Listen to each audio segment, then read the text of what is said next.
आता पाहूयात बातम्या विस्ताराने।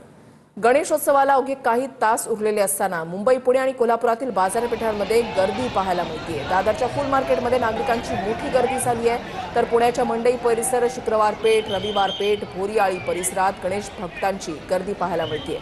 विघ्नहर्ता गणरायाच्या स्वागतासाठी कोल्हापूरकर सुद्धा सज्ज झालेले आहेत। सजावटीचं साहित्य खरेदीसाठी कोल्हापूरकरांची बाजारपेठेमध्ये मोठी गर्दी पाहायला मिळते।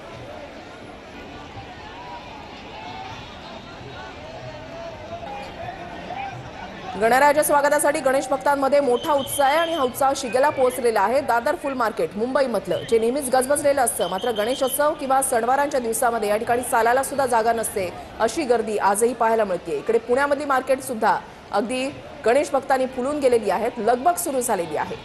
आणि इकडे कोल्हापूरमध्ये दृश्य आपण पाहताय, लाडक्या बाप्पाला घरी नेलं जात आहे। गणेश मूर्तींची उद्या प्राणप्रतिष्ठापना केली जाणार आहे। अबाल वृद्ध लहान मोठे सर्वच जण गणेशोत्सवाच्या रंगामध्ये न्हाऊन निघाल्याचं पाहायला मिळतंय।